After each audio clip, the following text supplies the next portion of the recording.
शांति। 19/1/2022 की मुरली है। बाबा कहे, मीठे बच्चे, कार्य व्यवहार करते बुद्धि योग एक बाप से लगा रहे। यही है सच्ची यात्रा। इस यात्रा में कभी भी थकना नहीं। प्रश्न है, ब्राह्मण जीवन में उन्नति के लिए किस बात का बल चाहिए? उत्तर है, अनेक आत्माओं की आशीर्वाद का बल ही उन्नति का साधन है। जितना अनेकों का कल्याण करेंगे, जो ज्ञान रत्न बाप से मिले हैं उसका दान करेंगे, उतना अनेक आत्माओं की आशीर्वाद मिलेगी। बाबा बच्चों को राय देते हैं, बच्चे, पैसा है तो सेंटर खोलते जाओ, हॉस्पिटल कम यूनिवर्सिटी खोलो, उसमें जिसका भी कल्याण होगा उसकी आशीर्वाद मिल जाएगी। गीत है, रात के राही थक मत जाना, सुबह की मंजिल दूर नहीं। रात के राही कौन? जो बहुत भक्ति करते हैं, भक्ति कर कर कर भगवान को याद कर कर कर थक गए हैं। बाबा कहते हैं सतयुग अभी दूर नहीं है, भगवान आया है। ओम शांति। गीत का अर्थ तो बच्चों को आपे ही बुद्धि में आना चाहिए। अभी हम सब रूहानी राही है। भगवान बाप के पास आत्माओं को जाना है। ऐसे नहीं कहेंगे कि जीव आत्माओं को जाना है। जीव आत्मा मतलब शरीर सहित। जीव आत्माओं को शरीर छोड़कर वापस जाना है। आत्मा ही ऊपर परम धाम में जाती है ना। मनुष्य मरते हैं तो कहते फलाना वैकुंठवासी हुआ, परंतु तुम जानते हो अच्छे व बुरे संस्कार अनुसार पुनर्जन्म लेना पड़ता है। बुरे संस्कारों के कारण तुम्हारे सिर पर पापों का बोझा चढ़ा हुआ है, चाहे इस जन्म का हो चाहे जन्म जन्मांतर का चढ़ा हो। वह अब तुमको योग बल से भस्म करना है। बाप को याद करना है। इसको ही योग अग्नि कहा जाता है। भरग्रस्त व्यवहार में रहते, धंधा आदि करते, हमारा बुद्धि योग बाप के साथ है तो जैसे कि हम यात्रा पर है। इसमें थकना नहीं, पुरुषार्थ चाहिए। भगवान को याद करने में थकना नहीं। अब भगवान आए हैं तो उनके डायरेक्शन प्रमाण चलना चाहिए। इसीलिए जिसने गीता सुनाई उससे तुम अब डायरेक्ट सुन रहे हो। देखो, भगवान से हम डायरेक्ट सुन रहे हैं। बंदर सेना भी मशहूर है, चित्र भी दिखाते हैं, hear no evil, see no evil. अब बंदर को तो यह नहीं कहेंगे, जरूर मनुष्य के लिए कहा होगा। हमारी सूरत भल मनुष्य की है, परंतु सीरत बंदर जैसी है। सीरत मतलब चलन। ह्यूमन बंदरों को कहा जाता है, बुरा मत सुनो, कान बंद कर दो।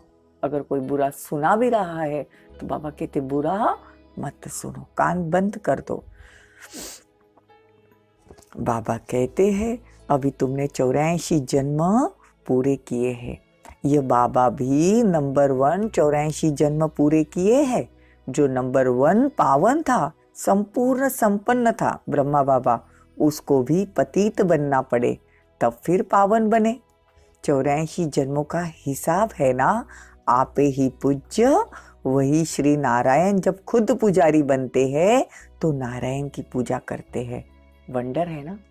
ये ब्रह्मा बाबा की आत्मा नंबर 1 नारायण, और वही आत्मा 84 जन्म लेते लेते अपनी ही पूजा करने लगे। नारायण का पक्का भक्त था ब्रह्मा बाबा। तो देखो, जब उसको पता चला कि मैं ही पूज्य हूँ और मैं ही पुजारी बना हूँ तो झट से भक्ति छोड़ भगवान का ज्ञान ले लिया। ये राज आकर परमात्मा ही सुनाते हैं। पिछाड़ी के जन्म में भी लक्ष्मी नारायण की पूजा करते थे ब्रह्मा बाबा, परंतु देखा लक्ष्मी दासी बन पाँव दबा रही है, वो अच्छा नहीं लगा तो वह चित्र को, मतलब वह लक्ष्मी का चित्र उड़ाकर सिर्फ नारायण का रख दिया, मतलब वो चित्र फाड़ डाला। बाबा को वो उस टाइम पे भी ये चित्र पसंद नहीं आता था कि लक्ष्मी नारायण के पाँव दबाए, वो अच्छा नहीं लगता था, तो लक्ष्मी का चित्र उड़ाकर सिर्फ नारायण का रख दिया। वही आत्मा फिर पुजारी से पूज्य बनती है। ततत्वम, ततत्वम मतलब तुम भी ब्रह्मा बाबा जैसे पूज्य बनते हैं पुजारी से, वैसे हम भी बहुत भक्ति करते हैं। अभी हम भी पूज्य बन रहे हैं। ततत्वम, सिर्फ एक को तो नहीं कहेंगे, सिर्फ एक ब्रह्मा बाबा थोड़ी ततत्वम बनेंगे, हम भी बनेंगे। सतयुग में बच्चे पैदा होंगे तो वो भी प्रिंस प्रिंसेस होंगे। तुम्हारा तो अटल अखंड सुख शांति का राज्य होगा। देखो भगवान कैसी दुनिया स्थापन कर रहे हैं। सच्ची सच्ची शांति तो सतयुग में रहेगी। बाबा कहते हैं, एक युगल बाबा के पास आया। बाबा ने समझाया, बच्चे तुम बाप से बेहद का वर्षा नहीं लेंगे। आधा कल्प नरक में गोते खाकर दुखी हुए, अब एक जन्म विष छोड़ नहीं सकते क्या? स्वर्ग का मालिक बनने के लिए पवित्र नहीं बनेंगे? बोला, है तो डिफिकल्ट। बाबा ने कहा, कामचिता पर बैठने के लिए जिस्मानी ब्राह्मण ने तुम्हारा हथियाला बांधा, अब तुम ज्ञान चिता पर बैठ स्वर्ग के महाराजा महारानी बनो। तो कहा, आपको सहायता देनी पड़ेगी। बाबा ने कहा, शिव बाबा को याद करते रहेंगे तो जरूर सहायता मिलेगी। बोलो, हाँ याद करूँगा। झट बाप से हथियाला बांधा, अंगूठी भी पहनी। यह बाप दादा है ना, बेहद का बाप। कहते, बच्चे तुम पवित्र नहीं बनेंगे तो स्वर्ग में नहीं चल सकोगे। यह अंतिम जन्म पवित्र नहीं बनने से तुम राजाई खो देंगे। इतना थोड़ा समय भी तुम पवित्र नहीं रह सकते हो। बाबा तुम्हारा ज्ञान और योग से श्रृंगार करते हैं। तुम ऐसे लक्ष्मी नारायण बन जाते हो। अगर बाप की नहीं मानी तो समझेंगे इनके जैसा महामूर्ख इस दुनिया में कोई नहीं। एक तो होते हद के मूर्ख, दूसरे होते हैं बेहद के मूर्ख। भगवान सामने आकर डायरेक्शन देते हैं तो हमको भगवान का सुनना चाहिए। भल कोई के पास 50 करोड़ है तो भी वर्थ नॉट पेनी है, क्योंकि यह सब भस्म होना ही है। साथ में तो सच्ची कमाई ही चलेगी। जो भगवान ज्ञान रत्न दे रहे हैं, जो भगवान हमको संस्कार डाल रहे आत्मा में, वही साथ चलेंगे। बाबा राय देते हैं, बच्चे सेंटर्स खोलते जाओ, मनुष्य का श्रृंगार बैठ करो, परंतु यूनिवर्सिटी कम हॉस्पिटल खोलने वाला भी अच्छा हो, जो किसी को समझा सके या दूसरे को खोलकर दे तो वो बैठ समझावे, तो उनकी आशीर्वाद से भी भरपूर हो जाएंगे। बल तो मिलता है ना, 21 जन्म के लिए फायदा है। हम भगवान का ज्ञान अगर किसी को सुनाते हैं तो बाबा कहते 21 जन्मों के लिए उन लोगों के आशीर्वाद मिल जाती है। ऐसा कोई होगा जो बाप की श्रीमत पर न चले? कदम कदम पर बाप की श्रीमत पर चलना चाहिए। विघ्न तो पड़ेंगे ही, इसमें निर्भय होना है। बाबा कहते हैं बाप की श्रीमत पर चलेंगे तो समझना चाहिए इसमें हमारा ही कल्याण है, हमारे पीछे बच्चों आदि का भी कल्याण है। देखो, अपना कल्याण तो करना है, लेकिन अपने परिवार का, बच्चों का, पति का, सबका कल्याण करना है। बाबा कहते हैं तुमको औरों को ज्ञान सुनाकर अपनी प्रजा भी बनानी है। औरों को भी प्रजा लायक बनावे, यह भी अच्छा है। प्रजा भी तो बननी चाहिए ना, राज किस पर करेंगे? अगर हम महाराजा महारानी बनते हैं तो प्रजा भी तो चाहिए ना। मनुष्य से देवता बनना है, यह कार्य सिर्फ बाबा ही कर सकते हैं। बाबा कहते हैं यह है नीच ते नीच, तुम हो हंस और बगुले। देखो, दुनिया में जिसके घर में एक ज्ञान में चलता है और एक ज्ञान में नहीं चलता है, तो बाबा कहते हंस और बगुले की जोड़ी है। बाबा कहते बहुतों का कल्याण करना है, अच्छा पुरुषार्थ करना है। आपका भाषण भी बड़ा रिफाइन होना चाहिए, शंख ध्वनि करनी है, नहीं तो कहेंगे इनके पास शंख ही नहीं। भल कमल फूल समान है, चक्र भी है, परंतु शंख नहीं है। बाबा कहते हैं ज्ञानी तू आत्मा ही मुझे प्रिय है।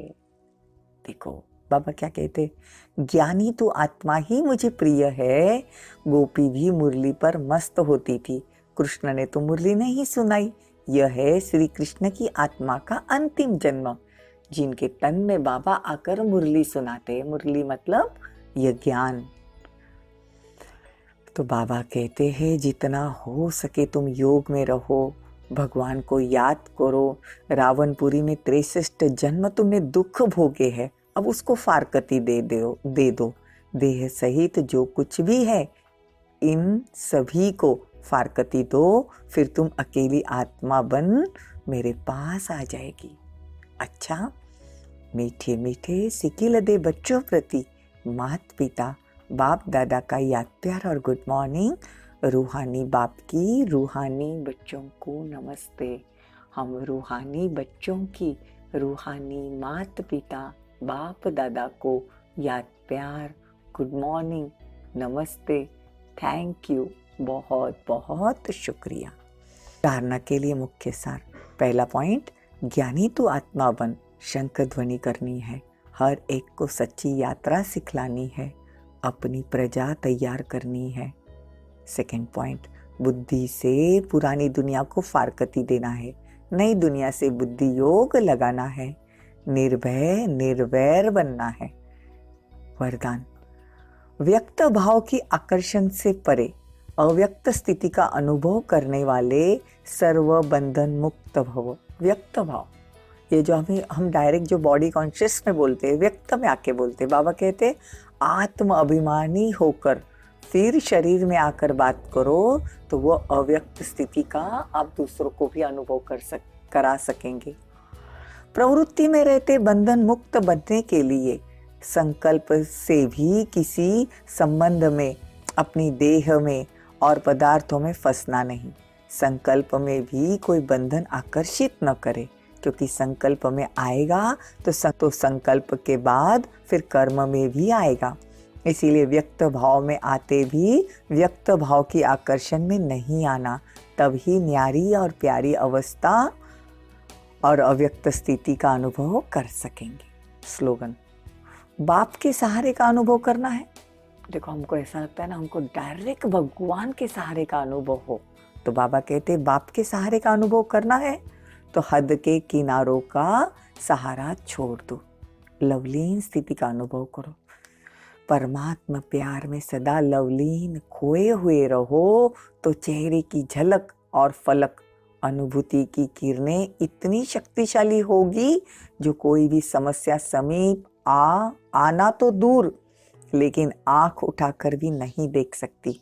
किसी भी प्रकार की मेहनत अनुभव नहीं होगी। तो क्या करना है? भगवान के प्यार में खोए रहना है। ओम शांति। ओम शांति।